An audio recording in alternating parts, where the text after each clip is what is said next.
اجتماع سے ایک مرتبہ پھر سورہ حمد اور 3 مرتبہ سورہ اخلاص کی تلاوت کرنا تھی۔ مرحوم سید حسین خورشید دلگرامی اور مرحومہ سیدہ کنیز رضا دلگرامی اور جملہ مومنین و مومنات کی روحوں کو احسان فرمائے۔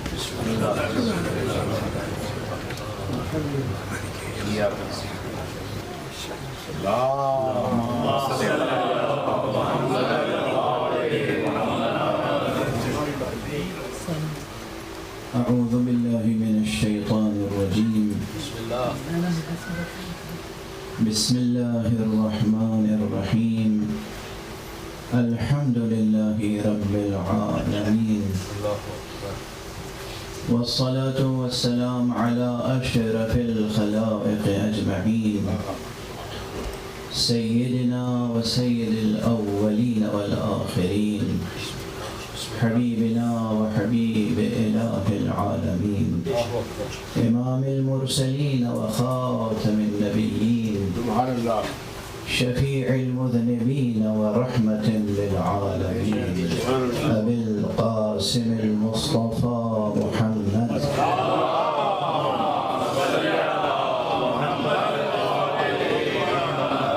وعلى أهل بيته الطيبين الطاهرين الهداة المهديين المعصومين المظلومين، واللعنة الدائمة على أعداء الحق والدين. أما بعد، فقد قال الله تعالى عز اسمه في محكم كتابه ومتقن خطابه، بسم الله الرحمن الرحيم، عما يتساءلون عن النبأ العظيم الذي هم فيه مختلفون، كلا سيعلمون ثم كلا سيعلمون، صدق الله العلي العظيم. اللهم صل على محمد وعلى محمد. ایک اور بلندر صلوات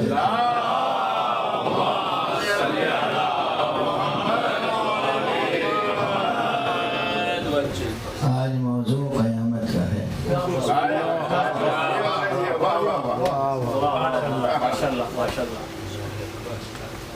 اور اللہ سبحانہ و تعالیٰ کی شان یہ ہے کہ اس کے تعلق سے جو بات ہے قیامت کی،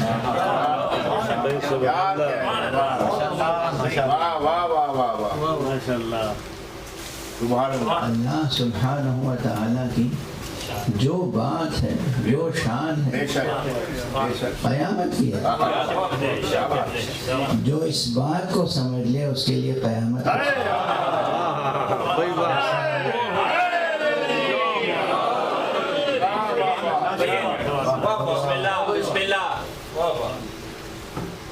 اہل ظاہر اور اہل باطن میں یہی فرق ہے۔ اہل ظاہر بہت سی باتوں کو لفظی سطح پر سمجھتے ہیں اور بس، اور لفظ کیا، لفظ کی حقیقت کیا۔ اہل باطن ہم انہیں کہتے ہیں کہ جو صرف لفظی سطح پر نہیں سمجھتے، بلکہ وہ معانی کی گہرائیوں تک اور معانی کی بلندیوں تک اور معانی کی وسعتوں تک پہنچنا چاہتے ہیں۔ اور یہاں وہ بے قرار عالم سامنے آتا ہے کہ جو جہاں تک پہنچ جائے وہ خود کو نامتناہی سمجھتا ہے، لیکن وہ یہ نہیں سمجھتا کہ ابھی عالم نامتناہی ہے۔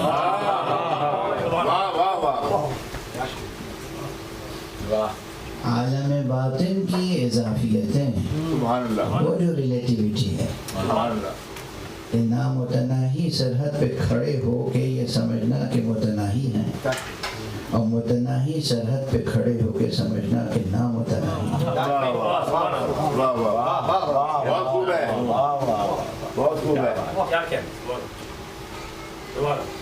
یہ عالم ہستی اور یہ حقیقت ہستی. بہت تفکر، بہت تعمق، بہت تأمل، بہت تدبر چاہتی ہے، بہت تعقل چاہتی ہے. میں نے ممبر پہ آنے سے پہلے اپنے برادر عزیز بالگرامی صاحب سے پوچھا کہ بھئی کس موضوع پہ گفتگو کی جائے. یہ میری عادت ہے، میں اکثر ممبر پہ آنے سے پہلے احباب سے پوچھتا ہوں. انہوں نے جناب ڈاکٹر خضر صاحب کی طرف متوجہ کر دیا کہ آپ ان سے پوچھیں، اور انہوں نے موضوع مقرر کر دیا کہ قیامت.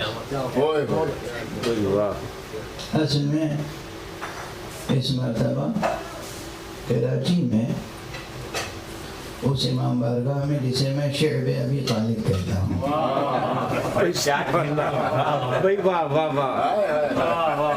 پروردگار اس امام بارگاہ کے بانیان کی زندگیوں میں خوب برکتیں جتنے بھی وہاں کے ٹرسٹیز ہیں اور جن لوگوں نے بھی اس کی تعمیر میں حصہ لیا، سب دعا کے مستحق ہیں. لیکن خصوصیت کے ساتھ جس نے اسے ڈیزائن کیا اور دل و جان سے اس کی رونق میں اضافہ کرنے میں لگے رہتے ہیں ہمارے برادر عزیز ڈاکٹر علی نقوی، سید علی نقوی. ان سے میں نے کہا کہ آپ نے تو ماشاءاللہ شعب ابی طالب کا نقشہ پیش کر دیا، کیونکہ اس میں سب سے اوپر جو انہوں نے آڈیٹوریم بنایا ہے وہ پیغمبر اعظم آڈیٹوریم ہے. تو میں نے کہا ایسا لگتا ہے کہ جیسے شعب ابی طالب میں ابو طالب اپنی آغوش میں محمد کو لیے بیٹھے ہیں. ایک صلوات والدین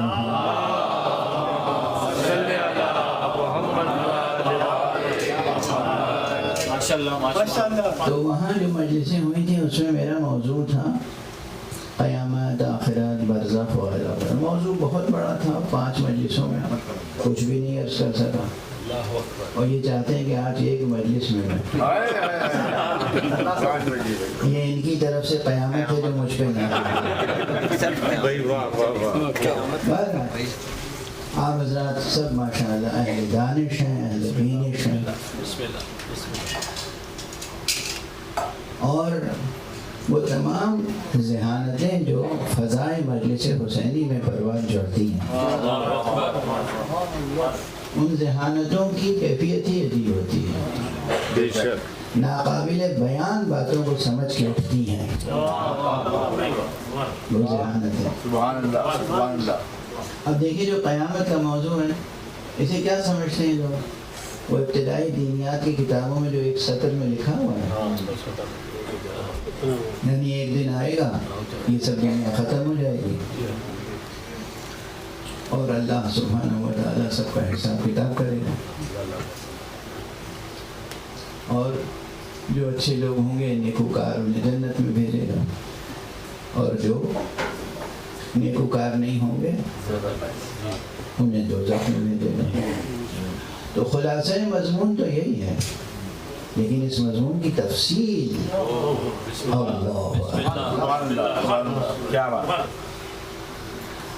اور اب آپ اندازہ کیجئے کہ اس مضمون کی اہمیت یہ ہے کہ قرآن مجید میں سب سے زیادہ آیتیں اسی مضمون یعنی 6666 آیتیں بقول معروف، محاورتاً یہ شہرت ہے. 6000 سے زائد آیتیں ہیں. اس میں روزمرہ کے جو ہمارے احکام ہیں، شریعت جس پر علماء ظاہر سب سے زیادہ زور دیتے ہیں، شریعت اہمیت ہے، اس میں کوئی شک نہیں، اس کی اہمیت ہے. شریعت کے بغیر ہم طریقت تک نہیں پہنچ سکتے. جو آپ حضرات بار بار سنتے ہیں شریعت طریقت حقیقت، شریعت طریقت حقیقت، یہ کیا ہے؟ اس میں تعلق کیا ہے؟ اس میں تعلق یہ ہے کہ ہم باب المراد لندن سے چلے اور بالگرامی صاحب کے گھر تک پہنچنا تھا، تو اس میں 3 طرح کے راستے درمیان میں آئے. ایک راستے وہ تھے جو ہمارے گھر سے ہائی وے تک لے کے گئے، اور وہاں سے ہائی وے یہاں تک لے کے آئے، اور پھر ہائی وے سے اتر کے پھر ہم ان کے گھر تک۔ ان میں سے کسی ایک راستے کو بھی نظر انداز کر سکتے ہیں؟ یہ ممکن ہے کہ ہم باب المراد سے ڈائریکٹ ہائی وے پہ پہنچ جائیں اور درمیان کا راستہ طے نہ کریں؟ ممکن نہیں ہے۔ یہ بھی ممکن نہیں ہے کہ ہم باب المراد سے نکلیں اور ڈائریکٹ ان کے یہاں پہنچ جائیں اور ہائی وے طے نہ کریں۔ سمجھ میں آئے؟ تو 3 مرحلے ہیں، تینوں ضروری ہیں۔ اور جب تک ایک مرحلہ طے نہیں ہوگا دوسرا شروع نہیں ہوگا۔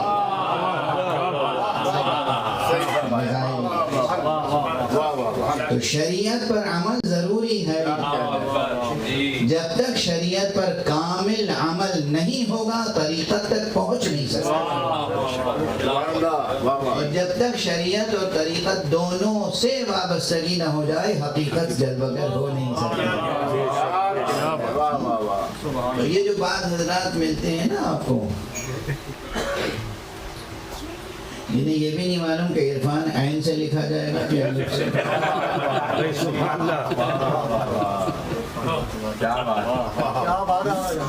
انشاءاللہ تشریف فرمائے مجلس میں ہمارے برادر عزیز عالم جلیل، پروردگار ان کا سایہ برقرار رکھے، صحت کاملہ عطا فرمائے۔ یہ بھی شب و روز مبتلا رہتے ہوں گے ایسے افراد سے کہ انہیں واقعی معلوم نہیں ہے کہ عرفان الف سے لکھا جائے گا یا عین سے، لیکن مدعی عرفان ہے، مدعی ولایت ہے۔ ظاہری نقطے کو پہچان نہیں سکتے، باطنی نقطے بیان کرتے ہیں۔ ظاہری نقطے نہیں پہچانتے، باطنی نقطے ارشاد فرماتے ہیں۔ تو یہ حضرات خطرہ دین و ایمان بھی ہیں، خطرہ دنیا بھی، خطرہ آخرت بھی۔ تینوں چیزیں ضروری ہیں، شریعت بھی، طریقت بھی۔ اب شریعت سے متعلق بات صرف اتنی ہے کہ شریعت پہ جو صرف اور صرف منجمد ہو جاتے ہیں شریعت پر اور طریقت و حقیقت کا انکار کرتے ہیں، ان کے لیے یہ ضرور توجہ طلب ہے کہ 6000 سے زائد آیتوں پر مشتمل قرآن میں شریعت کے احکام ظاہری سے متعلق کل 500 آیتیں ہیں۔ کیا ریشیو ہوا؟ نسبت کیا ہوئی؟ 500 آیتیں، بعض اس سے بھی کم کے قائل ہیں۔ اور آخرت سے متعلق، قیامت سے متعلق، معاد سے متعلق 1000 سے زائد آیتیں، بلکہ بعض علماء نے، بعض مفسرین نے اسے 2000 تک پہنچایا کہ تقریباً 2000 آیتیں قرآن مجید میں آخرت سے متعلق ہیں، آخرت، قیامت، برزخ، معاد۔ اب اندازہ کیجئے کہ گویا 1/3 قرآن، 1/3 پورا کس کے بیان میں ہے؟ قیامت کے بیان میں۔ اور جس پر اتنا زور دیا گیا اسی سے ہم غافل رہتے ہیں۔ ساری قیامت ہمارے لیے یہاں ہے، ہمارے لیے ساری قیامت کیا ہے کہ ہم اسی شے سے غافل ہیں جس پر سب سے زیادہ زور دیا ہے قرآن مجید نے، اور جس سے کوئی مفر نہیں ہے۔ بے شک کوئی موت سے بچ کے دکھا دیں، دکھا دیں اس دنیا میں رہتے ہیں، جب احمد مرسل نہ رہے کون رہے؟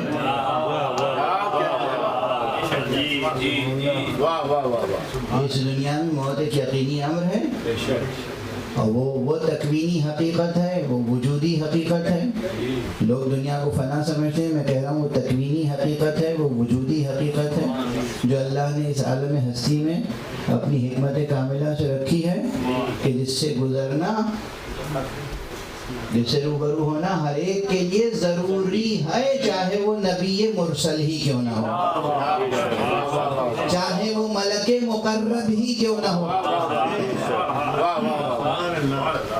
چاہے وہ ملک مقرب ہو، فرشتہ ہو، ملک ہو، چاہے سید الملائکہ جبرائیل ہو، ایک دن ان کے لیے بھی موت مقدر ہے۔ واضح ہے؟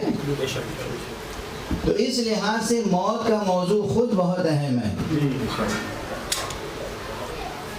اگرچہ اب ظاہر ہے 1 گھنٹے کی مجلس میں کیا کیا بیان کیا جا سکتا ہے، مگر میں اتنا عرض کر لوں کہ پچھلے تقریباً 30-35 برسوں سے میں سال میں 2-4 مجلسیں تو ضرور ایسی پڑھتا ہوں کہ جس میں صرف موضوع ہوتا ہے جمالیات موت۔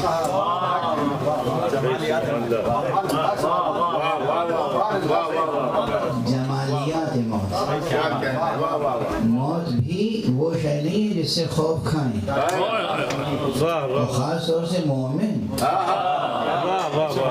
کو یاد رکھنا چاہیے کہ پیغمبر اکرم صلی اللہ علیہ وسلم سے منسوب یہ فقرہ پہنچائے ہم تک، جس میں کہا گیا ہے کہ تحفۃ المؤمن الموت، مومن کا تحفہ موت ہے۔ صرف اس ایک فقرے میں یہ 3 الفاظ کا یہ ایک فقرہ، تحفۃ المؤمن الموت، مومن کا تحفہ موت ہے۔ اس میں کتنی جمالیات موت ہے؟ آپ کسی کو اگر تحفہ دیتے ہیں تو کئی چیزیں تحفے میں خیال کرتے ہیں، جس کو دے رہے ہیں اس کے لائق ہو، وہ خوش ہو، مایوس نہ ہو، اس کی حوصلہ افزائی ہو، اس کی عزت افزائی ہو، اور جو دے رہا ہے کہ وہ یاد رکھے کہ میری دی ہوئی چیز ہے۔ اس تحفے کے ذریعے مجھے یاد رکھے، تحفہ کس لیے دیتے ہیں؟ تاکہ میری طرف سے ایک یادگار رہے، مجھے یاد رکھے۔ اب اگر اللہ سبحانہ و تعالیٰ کی طرف سے موت تحفہ مومن ہے تو اس موت میں کتنی عظمت ہوگی، کتنی جاذبیت ہوگی، کتنی جمالی حیثیت ہوگی، جمالیاتی حیثیت۔ اور اس جمالیاتی حیثیت کا ایک رخ اگر صرف بتا دوں تو مومن ویسے ہی موت کے عاشق ہو جائیں گے۔ موت کی سب سے بڑی جمالیات یہ ہے کہ موت جب آتی ہے تو موت سے پہلے علی کا چہرہ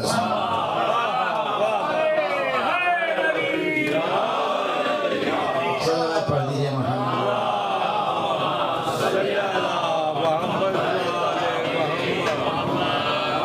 بلندتر صلوات۔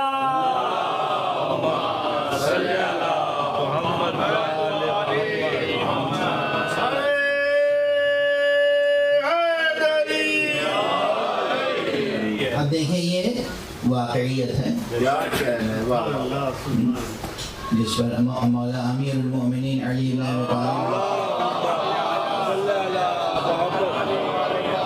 طالب ارشاد ہے، آپ نے اپنے ایک صحابی سے کہا تھا کہ یا حار حمدان من یمت یرنی من مؤمن او منافق قبلہ۔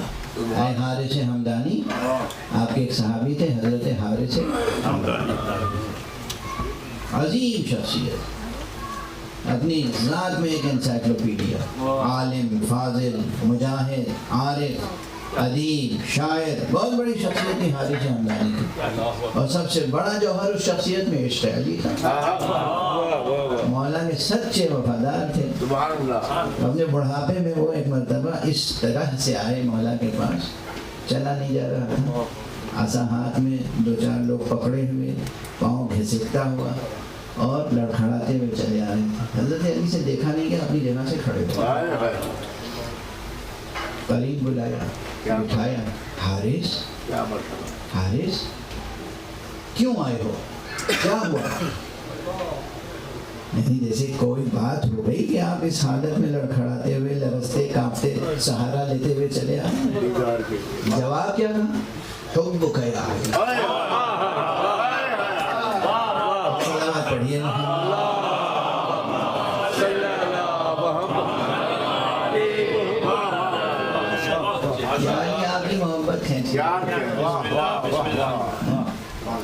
اب اس کے بعد جو گفتگو ہوئی ہے عاشق و معشوق میں، محب اور محبوب میں، حبیب اور حبیب میں،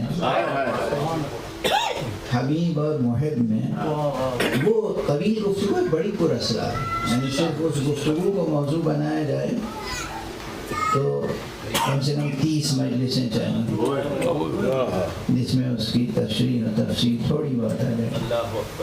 اس گفتگو میں ایک موقع وہ ہے، ایک فقرہ یہ ہے کہ جہاں آپ نے فرمایا کہ حارث کوئی مومن اور کوئی منافق نہیں مرے گا مگر یہ کہ وہ موت سے پہلے مجھے دیکھے.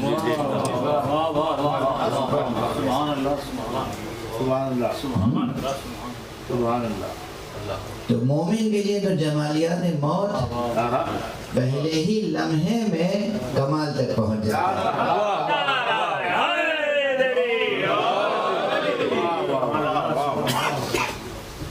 بہرحال تو یہ موت اس سے کسی کو مفر نہیں ہے، اور جب موت کو سے مفر نہیں ہے تو موت کے بعد کے مراحل سے کیسے ممکن ہے؟ ممکن ہی نہیں.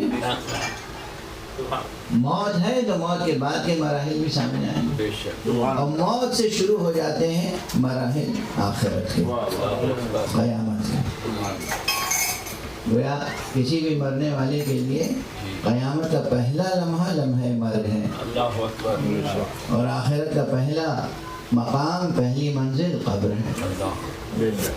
تو اس سے غافل تو نہیں ہونا چاہیے. اب اس کی تفصیلات قرآن مجید میں نے عرض کیا آپ کے سامنے 2000 کے قریب آیتیں ہیں،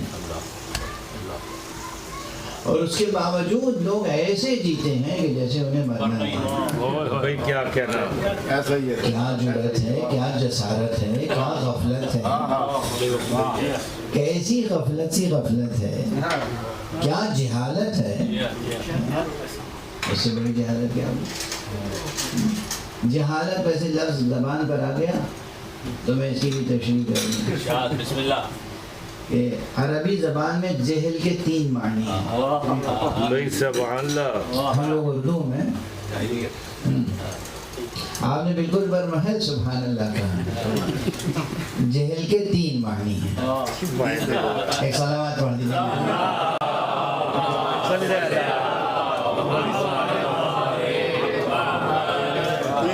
جہل کے 3 معنی ہیں. ایک معنی عدم علم، علم نہ ہونا جہل ہے. دوسرے معنی عدم عقل، عقل نہ ہونا یہ بھی جہل ہے. عقل نہ ہونا یہ بھی جہل ہے. علم نہ ہونا یہ بھی جہل ہے. تو عقل و علم 2 چیزیں ہیں نا. اس کے مقابل میں جہل کے 2 معنی ہوئے. کبھی جاہل کہتے ہیں اسے جس کے پاس علم نہ ہو، کبھی جاہل کہتے ہیں اسے جو پڑھا لکھا ہے مگر عقل نہیں رکھتا. اس کے لیے کبھی کبھی ہم لوگ اس طرح کا فقرہ بھی استعمال کرتے ہیں کہ ارے چھوڑیے پڑھے لکھے جاہل ہیں. تیسرے معنی وہ کہ جو عقل بھی رکھتا ہے، علم بھی رکھتا ہے، علم نہیں رکھتا. بردباری اور قوت برداشت نہیں ہے. علم ہے، عقل ہے، علم نہیں، قوت برداشت نہیں ہے. اسے بھی عربی میں جاہل کہتے ہیں، اور عرب اس جہالت پہ فخر کرتے ہیں. کہتے تھے دیکھو اگر تم ہم سے جہالت سے پیش آؤ گے تو ہم تم سے بڑھ کے جہالت سے پیش آئیں گے.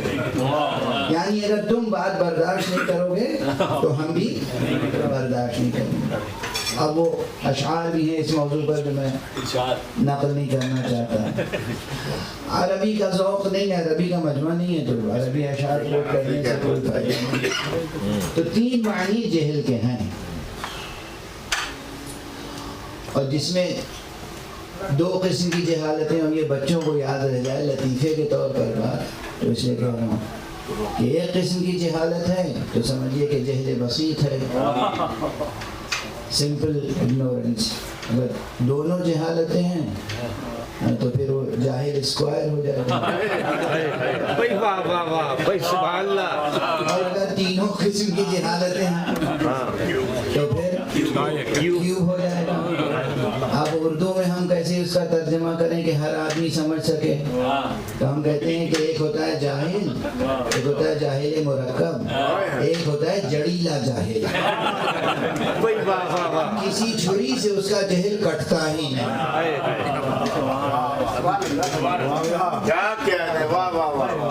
جو لوگ موت سے بے خوف ہو کے جیتے ہیں، جو لوگ آخرت سے بے خوف ہو کے جیتے ہیں، وہ جڑیلے جاہل ہیں۔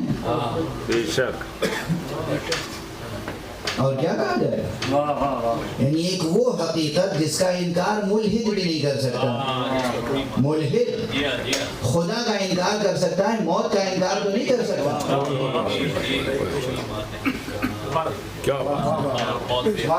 بہت خوب۔ ہر طرف عالم ہستی میں موت کا رقص بسمل جاری ہے، کون اس کا انکار کر سکتا ہے؟ تو اگر اس سے بھی غافل ہے انسان تو اسے کیا کہیں گے؟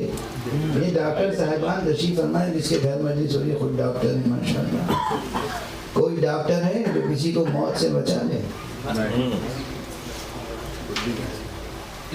تو موت سے نہیں بچ سکتے، آخرت سے نہیں بچ سکتے، اس لیے آخرت اور موت کے لیے تیار ہونا ضروری ہے۔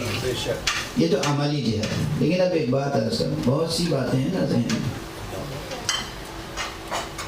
موت اور آخرت اور برزخ کے مسائل پر فلسفیانہ غور و فکر کریں گے تو ممکن نہیں ہے کہ آپ فلسفی آف ٹائم سے چشم پوشی کر سکیں۔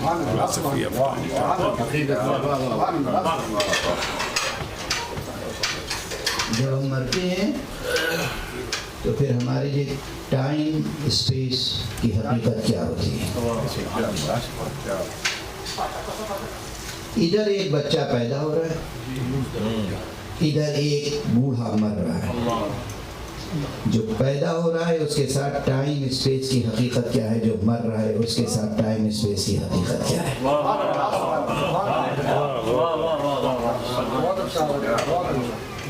بظاہر ایک ہی ہاسپٹل میں ایک طرف ایک پیدا ہو رہا ہے، ایک طرف ایک مر رہا ہے، اس کے لیے ٹائم اسپیس کی حقیقت کیا ہے، اس کے لیے ٹائم اسپیس کیا ہے مسئلہ؟ کتنا گہرا مسئلہ ہے؟ ایک فلسفیانہ ذہن کے لیے، ایک فلاسفر کے لیے یہ گتھی کتنی الجھی ہوئی ہے، اور اسے کن لفظوں میں بیان کریں گے اور کس طرح اس تھیورم کو سولو کریں گے۔ تو موت کے تصور کے ساتھ اسپیس ٹائم تھیوری شروع ہو جاتی ہے، اور پھر اس کے بعد اگر موت کے بعد حیات ہے تو اس ٹائم زون سے نکل کے گئے تو کہاں گئے؟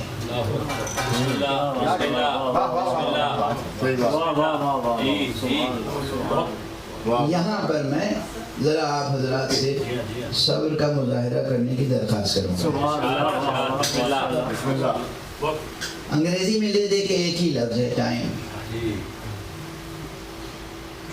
اور الفاظ ہیں ریلیٹیو ٹائم کو سمجھنے سمجھانے کے لیے، پیریڈ، ڈیوریشن، ایرا اور ایج، اور ہے الفاظ، لیکن عربی میں ماشاءاللہ عربی زبان کی جو رچنس ہے، عربی زبان لسان مبین ہے، گنجینہ معنی ہے، اس میں وقت کے تعلق سے 3 الفاظ بہت اہم ہیں، ایک وقت، ایک دہر، ایک سرمد، اور اسی لیے اس فقیر نے یہ اصطلاح ایجاد کی ہے کہ ہمارے پاس ایک تھیوری ہے جسے ہم کہتے ہیں تھیوری آف ٹریلوجی آف ٹائم، تسلیس وقت کا نظریہ ہے، بالکل پیور فلاسفیکل ڈسکشن ہے، لیکن مجھے یقین ہے کہ آپ حضرات انشاءاللہ حاصل کریں گے۔ تھیوری آف ٹریلوجی آف ٹائم، تسلیس زمان یا تسلیس وقت کا نظریہ۔ اچھا، یہ نظریہ بنیاد کیا ہے اس کی؟ اس کی بنیاد عرض کر دوں. اس کی بنیاد ہے ملا صدرہ کے استاد. ملا صدرہ کا نام تو سب نے سنا ہوگا, ایک بڑے فلاسفر تھے. ان کے استاد تھے جو خود اپنی جگہ بہت بڑے فلاسفر تھے, لیکن ان پر کام کم ہوا, یا اس پچھلی 1.5 صدی میں ان کو بھلانے کی عمدن کوشش کی گئی. ان کا نام ہے میر محمد باقر داماد. میر محمد باقر داماد. علامہ اقبال نے اپنی پی ایچ ڈی تھیسس میں اور اپنے جو ان کے the reconstruction of religious thought in Islam میں ان مقالات میں بھی پاسنگ ریفرنس میر باقر داماد کا دیا ہے. اب یہ افسوس کی بات ہے کہ علامہ اقبال نے چونکہ اوریجنل سورسز نہیں دیکھے تھے, اور میر باقر داماد کی کتابیں خود اٹھا کے نہیں دیکھی تھیں, تو انہوں نے میر باقر داماد ایک شخص نے ان کو 2 سمجھ لیا ہے, تو وہ کہتے ہیں میر باقر اینڈ داماد.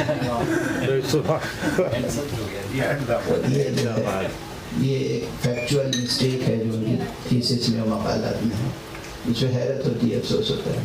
لیکن بہرحال کہنا یہ تھا کہ یہ نام اتنا اہم ہے. میر باقر داماد, داماد ان کا لقب تھا اور میر باقر نام تھا. اپنے وقت کے فقیر, محدث, عالم, ادیب, شاعر, جینیس اور ایک اوریجنل فلاسفر. دیکھیے اوریجنل فلاسفر ہم کسے کہتے ہیں؟ ایک وہ ہوتا ہے جو یونیورسٹی میں فلاسفی پڑھاتا ہے, لیکن ضروری نہیں کہ وہ خود فلاسفر ہو.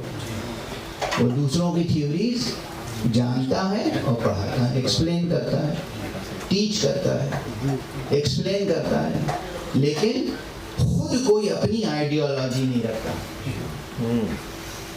اوریجنل فلاسفر ہم اسے کہتے ہیں جو اپنی خود اوریجنلی ایک آئیڈیالوجی رکھتا ہے, اس کا اپنا کانسیپٹ آف ٹائم, اپنا کانسیپٹ آف لائف, اپنا کانسیپٹ آف یونیورس ہوتا ہے. اس کی اپنی دلیلیں ہوتی ہیں, اس کے اپنے براہین ہوتے ہیں, اس کے اپنے آرگومنٹس ہوتے ہیں, اس کی اپنی ایکسپلینیشنز ہوتی ہیں. ٹھیک ہے نا. میر باقر داماد اس درجے کے تھے. تو انہوں نے ایک نظریہ پیش کیا جسے کہتے ہیں نظریہ حدوث دہری. ابھی لوگ سمجھ رہے ہوں گے کہ یہ فلسفہ پڑھا رہے ہیں, اپنا پڑھا ہوا سبق سن لیجیے. پھر میں آج ایک ایسا فارمولا دوں گا کہ آپ اپنی زندگی میں اس تھیوری کو ہر جگہ اپلائی کریں گے. صلوات پڑھ دیجیے.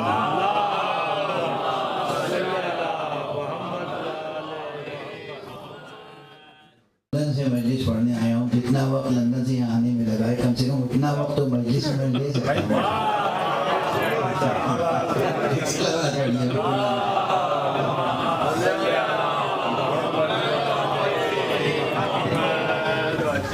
گھبرائیے گا نہیں, مزاح کر رہا ہوں. تو توجہ رہے برقرار. یہ نظریہ حدوث دہری ہے کیا؟ یہ تھیوری آف ٹریلوجی آف ٹائم کیا ہے؟ تسلیث زمان اور تسلیث وقت کا نظریہ کیا ہے؟ اور اس کا آخرت سے کیا تعلق ہے؟ اور اس کا ہماری اس وقت کی زندگی سے کیا تعلق ہے؟ اور اس کا ہماری گزری ہوئی زندگی سے کیا تعلق ہے؟ گزری ہوئی زندگی یعنی ہماری وہ زندگی جو اس دنیا میں پیدا ہونے سے پہلے گزر چکی ہے. توجہ ہے کیا عرض کر رہا ہوں بھئی؟ آپ کی زندگی ہماری زندگی زمین سے تھوڑی اگی ہے. ہم دانے گندم نہیں ہیں. روح انسانی زمین سے نہیں اگی ہے. یہ جسم کے عناصر زمین سے تعلق رکھتے ہیں.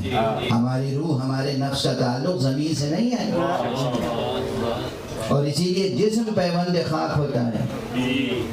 ہماری روح پیوند خاک نہیں ہوتی. ہماری روح تو پرواز کرتی ہوئی عالم بالا میں جاتی ہے, اسی لیے اس کے لیے استعارہ ہے طائر روح. طائر کسے کہتے ہیں؟ پرندہ. تو روح کے لیے ہمیشہ طائر روح کی ترکیب استعمال ہوتی ہے. تو زمین میں پیوند زمین ہوتا ہے ہمارا بدن, جسم. جب اس سے ہمارا نفس جدا ہو جاتا ہے، ہماری روح جدا ہو جاتی ہے. بے شک.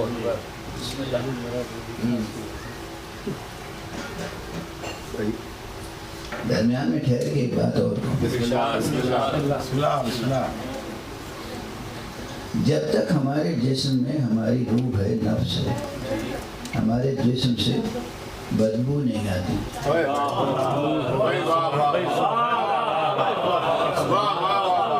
ادھر ہمارے جسم سے روح جدا ہوئی، تھوڑی دیر کے بعد اسی بدن سے بدبو آنے لگی. اب اندازہ کیجئے کہ آپ کی روح کتنی خوشبو ہے.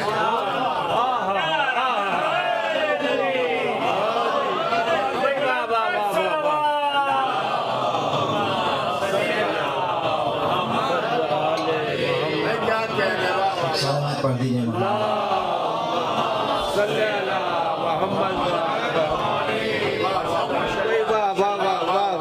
دین جو کچھ تعلیم دیتا ہے وہ یہ ہے کہ نفس کی خوشبو باقی رکھنا،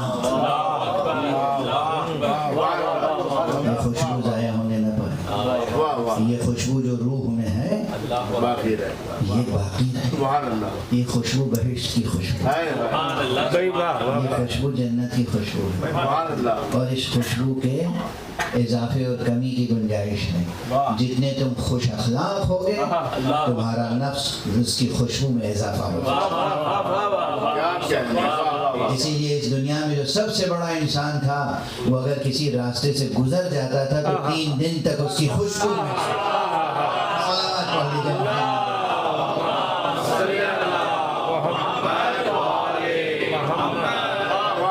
ایک اور بلند سلام.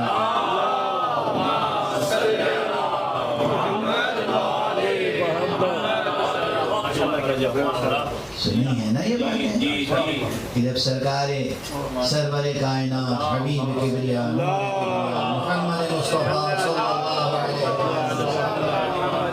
وسلم کسی راستے سے گزر جاتے تھے تو 3 دنوں تک خوشبو لوگ محسوس کرتے تھے. ادھر سے جو گزرتا تھا اسے سمجھتا تھا کہ ادھر سے مصطفیٰ گزرے.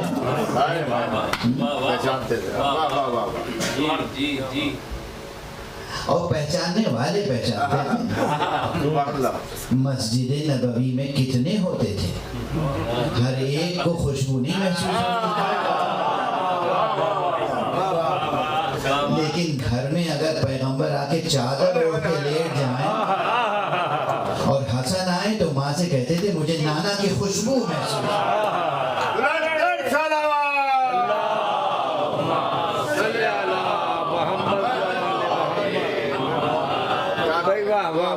حسن آئے تو کہا نانا کی خوشبو محسوس، حسین آئے تو فرمایا نانا کی خوشبو محسوس، علی آئے تو فرمایا بھائی خوشبو محسوس. یہ خوشبو پہچاننے والے بھی وہ ہوتے ہیں کہ جو ایک نسبت رکھتے ہیں، ایک نفاست رکھتے ہیں، ایک طہارت رکھتے ہیں.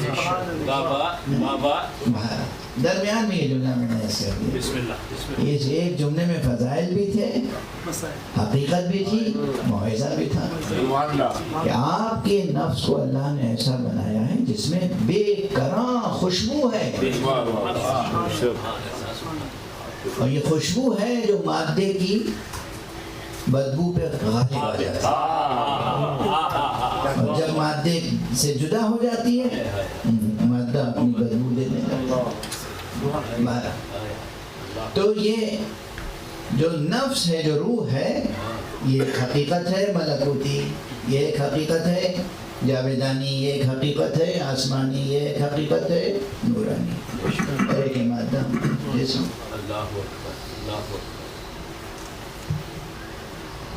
یہ جو اس دنیا میں ہم ہیں اس سے پہلے بھی تھے، یہاں ہیں، اس کے بعد بھی رہیں گے. اگر مرنے کے بعد کی زندگی پر کوئی شک کر رہا ہو تو اس کا ایک جواب یہ بھی ہے جو کہ مرنے کے بعد جینے کے کیا معنی ہے. اس کا ایک جواب یہ کہ پیدا ہونے سے پہلے جیسے جیتے تھے. مشابہت ہے، مشابہت کسی 1-2 رخ سے ہوتی ہے، مکمل نہیں ہوتی. یہ ایک گفتگو یہاں پر روک رہا ہے. دوسری گفتگو، دوسرا مرحلہ گفتگو کہ یہ جو دنیا ہے یہاں پر ہم جس چیز کو بھی دیکھتے ہیں ہر چیز متغیر ہے، ہر چیز میں مسلسل تبدیلی اور چینج، سورج نکلتا ہے سورج ڈوبتا ہے، چاند نکلتا ہے چاند ڈوبتا ہے، ستارے نظر آتے ہیں پھر نظر نہیں آتے، ہر سال فصلیں بدلتی ہیں، بہار آتی ہے خزاں آتی ہے، ہر سال آپ کے بیک یارڈ میں جو سبزہ ہے ہر سال خشک ہوتا ہے، ہر سال ہرا ہوتا ہے، ہر چیز میں تبدیلی ہے، زمین سے آسمان کا گویا زمین بھی تبدیل ہو رہی ہے، آسمان بھی تبدیل ہو رہا ہے، جہاں تک ہماری نگاہ جا رہی ہے اور جہاں تک ہماری نگاہ کی روشنی سورج کی روشنی جا رہی ہے ہر چیز تغیر ہے۔ گویا علامہ اقبال نے جو کہا تھا کہ ثبات ایک تغیر کو ہے زمانے میں، اس زمانے میں اگر کسی چیز کو ثبات ہے تو اسے تغیر ہو، لیکن حقیقت یہ ہے کہ تغیر دلیل پیش کرتا ہے کہ کوئی ثابت حقیقت بھی ہے، اگر کوئی ثابت حقیقت نہ ہوتی تو تغیر کی پہچان کیسے؟ ہم تغیر کو تغیر کیسے سمجھتے؟ اس لیے کہ کہیں کوئی مفہوم میں ثبات بھی ہے، واضح ہے۔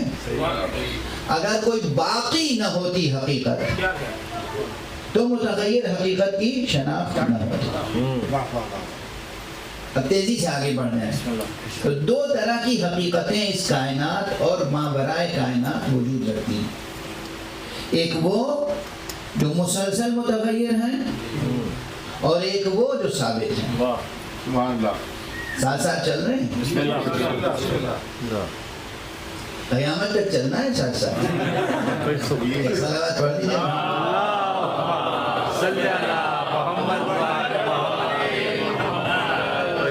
پھر ایک بات یاد آ گئی، بہت اہم بات ہے، بہت اہم بات ہے، اور سن کے اٹھیے گا اور گرہ میں باندھ کے اٹھیے گا۔ جو میں نے کہہ دیا قیامت تک ساتھ چلنا ہے، وہ یوں ہی نہیں کہا، آپ سب اہل ولا ہیں نا، اہل ولایت ہیں نا، غدیر کا جشن مناتے ہیں نا، کافر نعمت ہے جو غدیر کا جشن نہ منائے۔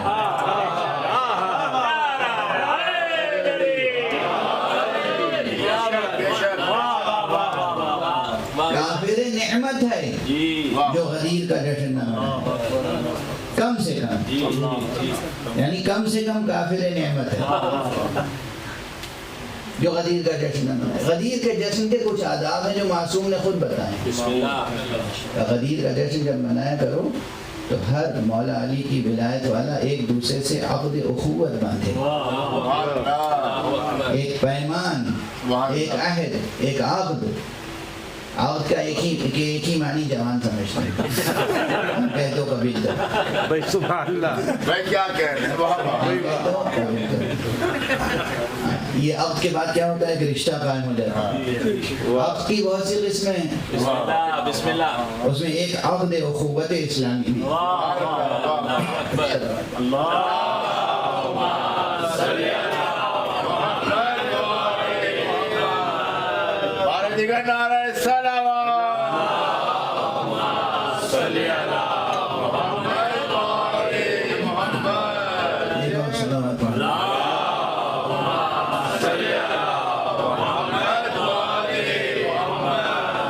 عقد اخوت اسلامی کیا ہے؟ کہ روز غدیر ہر مومن دوسرے مومن سے کہے ہم تمہیں آج اپنا بھائی قرار دیں، اور یہ عہد کرتے ہیں کہ اگر آخرت میں ہم جنت میں جائیں گے تو جنت میں اس وقت تک قدم نہیں رکھیں گے جب تک تمہیں ساتھ میں آئے۔ اسے کہتے ہیں عقد اخوت اہل ولا، عقد اخوت ایمانی، عقد اخوت اسلامی۔ تو قیامت تک ساتھ چلنا ہے، قیامت کے آگے بھی ساتھ ساتھ رہنا ہے۔ ایک صلوات پڑھ لیجیے۔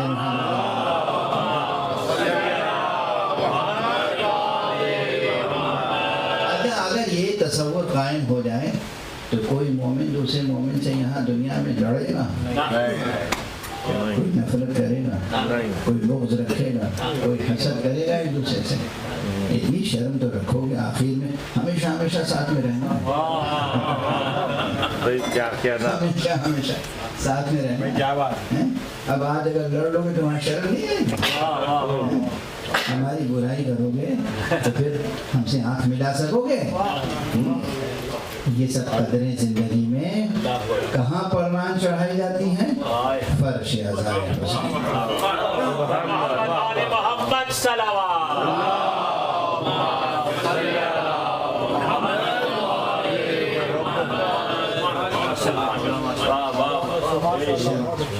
تو ابھی تک ہم یہاں پہنچے کہ دو طرح کی حقیقتیں ہیں، ایک حقیقت ہے جو ثابت ہے جس میں کوئی چیز نہیں ہے، سائنس کی زبان میں اسے کانسٹنٹ کہہ لیجیے، ایبسولوٹ کہہ لیجیے، جو بھی کہہ لیجیے۔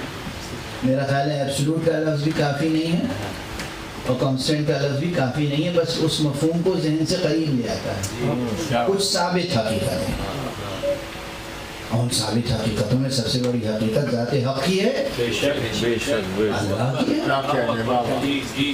ثابت حقیقت ہے، ازلی، ابدی، قدیم، ہمیشہ سے ہے، ہمیشہ رہے گا، حی قیوم۔ دوسری طرح کی حقیقتیں کیا ہے؟ متغیر۔ تو ان دو طرح کی چیزوں میں بانڈ یا رشتہ کئی قسم کا ہو سکتا ہے؟ تین ہی قسم کا ہو سکتا ہے۔ ثابت حقیقتوں کا آپس کا رشتہ، متغیر حقیقتوں کا آپس کا رشتہ، اور ثابت اور متغیر کا رشتہ۔ چوتھا کوئی رشتہ متصور نہیں ہے، ٹھیک ہے نا؟ واضح ہوئی بات؟ ثابت حقیقتوں کے آپس کے رشتے، نسبتیں، متغیر حقیقتوں کی آپس کی نسبتیں، رشتے، اور ثابت اور متغیر کا رشتہ۔ اب بس ایک جملہ کہہ دیں، اس پر شہزا کا بھی یہ احترام کیجیے گا، ہم سب فانی ہیں، حسین باقی ہیں۔ یہ وہ رشتہ ہے جہاں ثابت اور متغیر کا رشتہ قائم ہوتا ہے۔ صلوات پڑھ دیجیے۔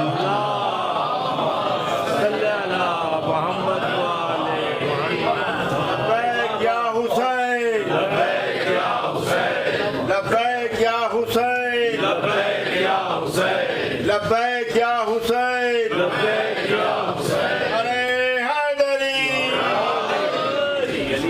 آج جی چاہ رہا ہے ممبر پہ ایک تعلی کر لوں، شعراء تعلی کرتے ہیں نا، میں کبھی نہیں کرتا مگر آج ایک تعلی کر رہا ہوں۔ فلسفے کے بڑے بڑے اساتذہ کے لیے کہا جاتا ہے ارے وہ فلسفے کی مشکل سے مشکل بحث کو پانی کر کے سمجھاتے ہیں، میں صرف پانی کر کے نہیں سمجھاتا، شہد ولایت گھول کے پلاتا۔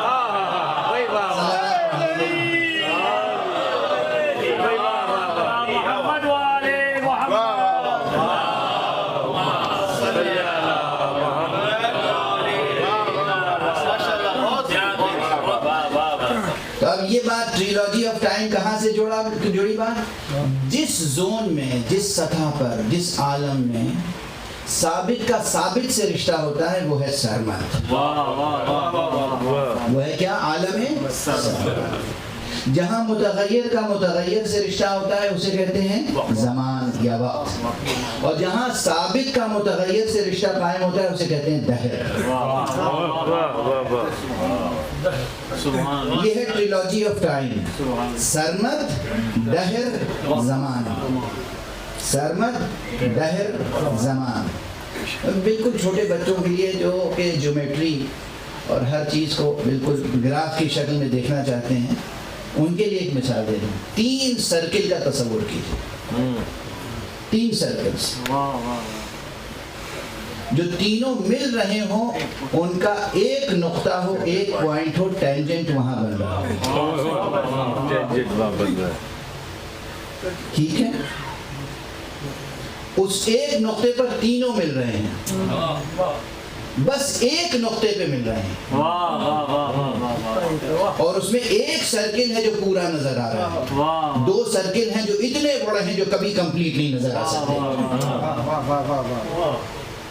تصور کرنے کے لیے سمجھ میں آئی بات؟ بسم اللہ۔ یہ جو سرکل نظر آ رہا ہے یہ ہے زمان، یہ ہے وہ ٹائم جس میں ہم اس وقت جی رہے ہیں۔ اس سرکل میں یہ پوری کاسمولوجی، یہ جس پہ دن رات ناسا کے ٹیلیسکوپس لگے ہوئے کام کر رہے ہیں، یہ سب سے چھوٹا سرکل ہے زمان۔ دہر اس سے بڑا ہے، اور دہر خود بے قرار ہے، اور اس کے اوپر زمان ہے، سرمد ہے، اور تینوں الفاظ قرآن مجید میں موجود ہیں۔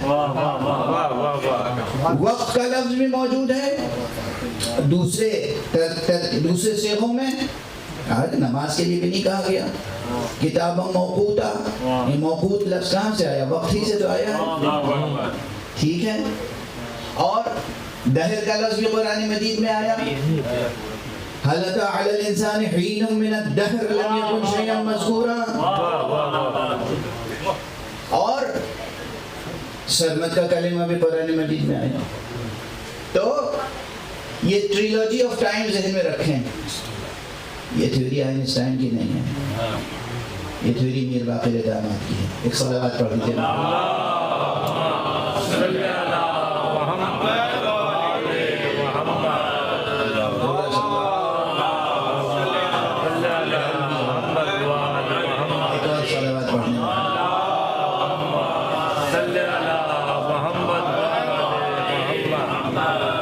یوں ہی گھڑی دیکھنا ہوں، سمجھ میں کچھ نہیں آ رہا ہے، کتنا وقت گزر گیا، کتنا عادت ہو گئی ہے گھڑی دیکھنے کی، اور سمجھ میں نہیں آتا، ذہن تو آپ کے ساتھ مشغول رہتا ہے۔ ماشاءاللہ۔ ایک اور بلندر صلوات۔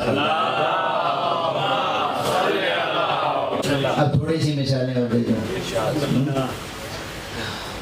ایک مثال تو میں نے فرش اعضا بھی دی، خدا کی قسم، حقیقت ہستی کی قسم، جب یہ آپ فرش اعضا بچھاتے ہیں یہ زمین میں نہیں بچتا ہے، یہ بساط دہر پر بچتا ہے۔ ایک طرف ہم ہوتے ہیں آنی و فانی و خاکی، ایک طرف انوار مطہر ہوتے ہیں، زہرا ہوتی ہیں، حسن ہوتے ہیں، حسین ہوتے ہیں، علی ہوتے ہیں، مصطفیٰ ہوتے ہیں جو دیکھ رہے ہوتے ہیں، ہمارے چاہنے والے مجلس برپا کرتے ہیں۔ یہاں بھی ایک رشتہ ہے جو ثابت و متغیر میں قائم ہوتا ہے۔ دوسرا موقع میں نے کہا نا زندگی میں اپلائی کیجیے گا۔ دوسرا موقع جب آپ مصلی پہ کھڑے تھے، آپ نے وضو کیا، مصلی پہ قدم رکھا، کہا اللہ اکبر، اب آپ کا رشتہ کس سے قائم ہے؟ خالق۔ اس ثابت حقیقت سے آپ کی فانی حیثیت ایک رابطے میں آ گئی۔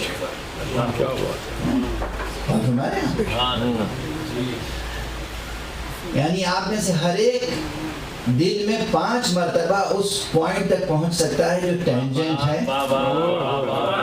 جس پوائنٹ پر، جس نقطے پر زمان، دہر اور سرمد کے رشتے جوڑ رہے ہیں، تینوں سرکلز جوڑ رہے ہیں، ٹھیک ہے۔ اس سے ذرا اور اوپر اٹھے۔ حضرت ابو ذر نے پوچھا ایک مرتبہ امام حسین علیہ السلام،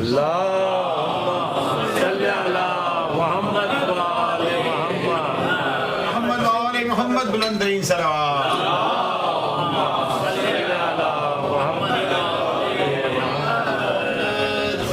لگنا رسول اللہ کے فرزند علی کے بیٹے میرے مولا حسین، یہ بتائیے جب اللہ نے زمین آسمان بھی نہیں بنائے تھے آپ کہاں تھے؟ یہ کیا سوال ہے؟ اس سوال کا جواب پہنچا دیتا ہے عالم سرمد میں۔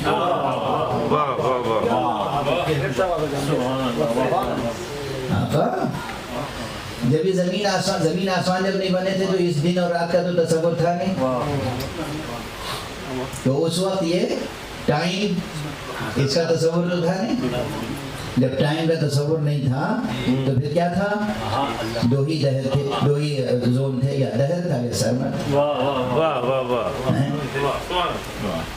اب بات عالم سرمد تک پہنچ گئی تو اس طرح کی روایتیں جب تک ٹریلوجی آف ٹائم سامنے نہ ہو اس وقت تک اس کی تفسیر بیان نہیں کر سکتے. جو اسی لیے جو لوگ صرف زمانی مکانی عقل رکھتے ہیں وہ فضائل اہل بیت سمجھ نہیں سکتے.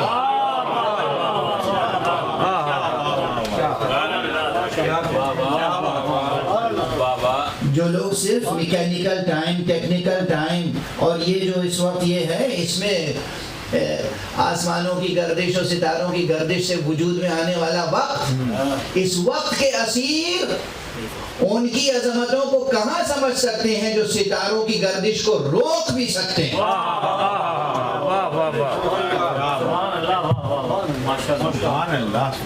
یہ سب شاعری نہیں ہے، پوئٹری نہیں ہے. سمجھ آ رہی ہے باتیں کہاں سے کہاں تک پہنچ رہی ہیں؟ تو جو ستاروں کی گردشوں کو روک سکتے ہیں بلکہ ان کی روش کو وہ زمانی حقیقتیں نہیں ہیں. علی کی نماز عصر کے لیے سورج فلک آئے تو نماز ایک زمانی حقیقت ہوگی، علی ایک ابدی حقیقت.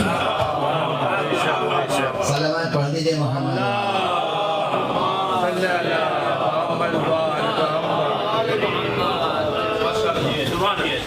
میں تو بہت سی باتیں کہتے ہوئے بہت ڈرتا ہوں، لوگ فوراً مجھے غالی کہہ دیتے.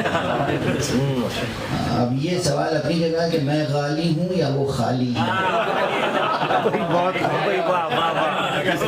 سلامات پڑھ دیجیے.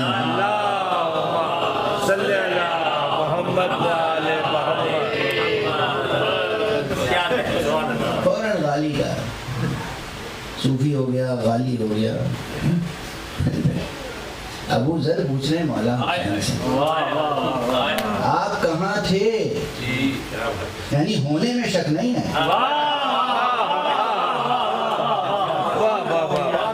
ابو ذر کو حسین کے ہونے میں شک نہیں ہے، چونکہ زمان و مکان میں، اس لیے حیرت یہ ہے کہ کہاں تھے. جو ہے کہاں تھے؟ اور امام نے فرمایا ہے کہ کننا اشباح نور نطوف حول عرش الرحمن ونعلم الملائکۃ التسبیح والتہلیل والتمجید. ہم تو نور کے پیکر تھے اور عرش الہی کا طواف کیا کرتے تھے اور ملائکہ کو تعلیم دیتے تھے کہ کیسے تہلیل و تمجید و تسبیح ہوتی ہے. یہ عرش کے گرد طواف کرتے تھے اور نور کے پیکر تھے اور زمانہ قائم نہیں ہوا تھا. یہ مثال ہے ثابت کی ثابت سے ریلیشن کی.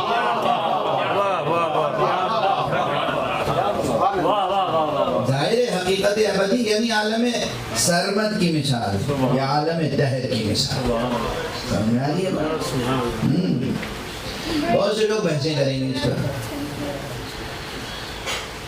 کاش سامنے بیٹھ کے کریں، کاش سامنے بیٹھ کے کریں.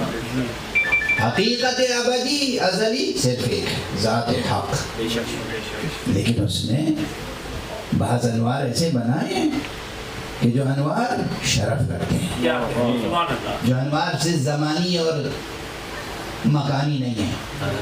اور اس اعتبار سے انوار معصومین، وہ انوار جن کا وجود آدم کی تخلیق سے پہلے تھا. اور تو یہ ٹریلوجی آف ٹائم جب تک سامنے نہیں رہے گی اس وقت تک سمجھ میں نہیں آئے گی بات کہ یہ دنیا کیا ہے، آخرت کیا ہے، موت کیا ہے، اور ان میں رشتے کتنے ہوتے ہیں، ان میں تعلق کتنا قائم ہوتا ہے، اور عالم آخرت کون سا عالم ہے. دامن بیان کو سمیٹ دوں اور یہ عرض کروں کہ آخرت کا دن جو ہے وہ 12 گھنٹے کا یا 24 گھنٹے کا یا 72 گھنٹے کا ایک دن تھوڑی ہوگا. ایک طویل عرصہ ہے جو حاصل شجرہ ہستی ہے. جس کا آغاز ہوتا ہے قیام حجت سے. امام زمانہ عجل اللہ تعالی. اسی لیے آپ کے ظہور کو کہتے ہیں قیامت صغریٰ.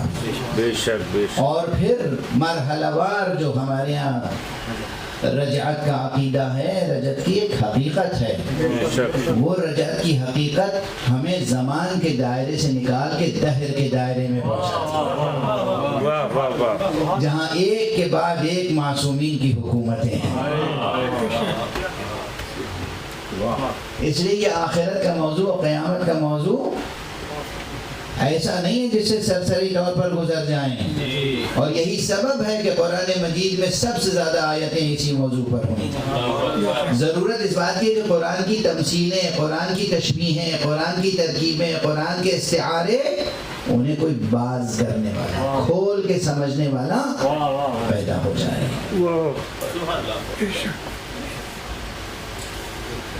اب ایک جملہ میں نے شروع ہی میں عرض کر دیا تھا، اسے دہرا دوں. اس وقت فضائل کے انداز میں تھا، اس وقت مسائل کے انداز میں. قیامت آئے گی، اس میں کوئی شک نہیں. ان پر آئے گی جن پہ اب تک قیامت نہیں آئی، جن پہ اسی دنیا میں قیامت گزر چکی. وہ ہوں گے جو قیامت میں سرفراز ہوں گے. وہ ہوں گے جو قیامت میں اپنے اعمال میں اسیر لوگوں کے مددگار ہوں گے. وہ ہوں گے جو شفاعت کرنے والے ہوں گے. بس ایک جملے میں مصائب کی طرف آپ ملتفت ہو گئے. قیامت آئے گی، مگر کیا حسین کی نہیں بھی قیامت آئے گی، مگر کیا سید سجاد کی نہیں بھی قیامت آئے گی، مگر کیا زینب کبریٰ کی نہیں بھی قیامت آئے گی، مگر کیا حسین کی وہ 4 سال کی بچی جس میں کتنی قیامتیں گزر رہی، کربلا سے کوفے اور کوفے سے شام تک. بس ایک روایت ذہن میں آ گئی، اس وقت عرض کر دوں، آپ ذرا موازنہ کر لیجیے. روایت میں ہے کہ اسیران اہل حرم جب کوفے میں داخل ہوئے تو آگے آگے نیزوں پہ سر تھے. ایک گھوڑے کے سر میں، ایک گھوڑے کی گردن میں جناب حبیب ابن مظاہر کا سر آویزاں کر دیا گیا. ایک قاتل نے اپنے اپنے گھوڑے کی گردن میں حضرت حبیب ابن مظاہر کا سر آویزاں کر دیا. حضرت حبیب ابن مظاہر کا بیٹا جس کا نام قاسم تھا، اس کی نظر پڑی، تڑپ گیا،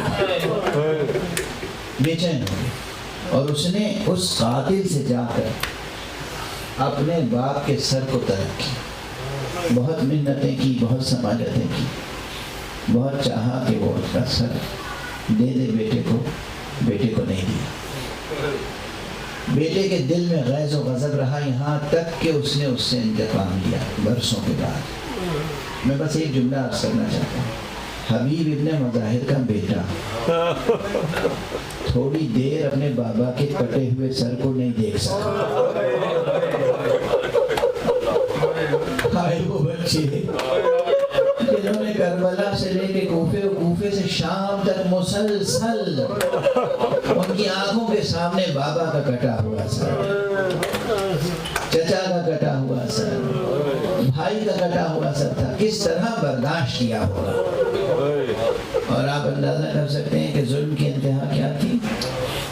ظلم کی ایک انتہا یہ تھی، یہ روایت کسی اور نے نہیں، یہ روایت ایک مشہور معروف اہل سنت والجماعت عالم نے اپنی کتاب میں لکھی ہے کہ خود یزید کی طرف سے یہ حکم دیا گیا جب یہ قافلہ شام پہنچا کہ قافلے کو دربار کے باہر راستے میں روکا جائے اور 9 ساعتوں تک، گویا ہم اپنی زبان میں کہہ سکتے ہیں کہ 9 گھنٹوں تک روکا جائے، درمیان میں سرہائے شہداء ہوں، حلقہ کیے ہوئے اسیر بیویاں ہوں، اور اس میں جملہ یہ لکھا ہوا ہے اگر کوئی روئے تو انہیں تماچے مارو۔ رونے لگے، ظلم کی کیا انتہا ہے، کس قدر قیامت خیز ظلم ہے۔ اتنے مظالم سہنے کے بعد وہ بچی، یہ جو تاریخیں گزر رہی ہیں خصوصیت کے ساتھ، یہ امام حسین جو اس بچی کی شہادت کی تاریخ سے نزدیک تر ہے، جب بچی بابا کو یاد کرتے کرتے زندان شام میں رخصت ہوئی ہے، اور اس بچی کی بھی کیفیت آپ ذاکرین سے سنتے رہتے ہیں، نوحہ خانوں سے سنتے رہتے ہیں۔ بس میں آخری جملہ کہہ کے گفتگو تمام کروں، آپ گریہ کریں گے، آپ نوحہ پڑھیں گے، اس کے بعد ماتم کریں گے، حق ادا کریں گے۔ بچی کی کیفیت یہ تھی کہ جب آقا سید سجاد نے بچی کو غسل دینا چاہا تو اس کے جسم مبارک سے وہ قمیص جدا نہیں ہوئی، اس لیے کہ جسم پر، پشت پر، سینے پر، سر پر اتنے زخم تھے، تازیانوں کے زخم، نیزوں کے زخم، کہ اس میں سے خون رشتہ رہتا تھا، اور بچی کی قمیص، بچی کا کرتا اس کے جسم سے چسپاں ہو کر رہ گیا تھا۔ سید سجاد نے کس طرح غسل دیا ہوگا، کس طرح اس بچی کو سپرد لحد کیا ہوگا، یہ خود وہ داستانیں ہیں جو قیامت خیز ہیں، اور جب تک انسان ان پر سوچتا رہے گا نہ اس کی آنکھوں میں آنسو خشک ہو سکتے ہیں اور نہ اس کا دل مطمئن ہو سکتا ہے۔ ہمیشہ یہ مجلسیں برپا رہیں گی، ہمیشہ یا حسین یا حسین و محمدہ و علیہ و حسنہ و حسینہ کے نعرے بلند رہیں گے۔ انا للہ و انا الیہ راجعون، رضا بقضائہ و تسلیما لحمدہ۔ پروردگار ہمیں علوم قرآن اور معارف اہل بیت سے آشنا فرما۔ پروردگار معبود ہمارے سینوں میں ہمیشہ چراغ توحید روشن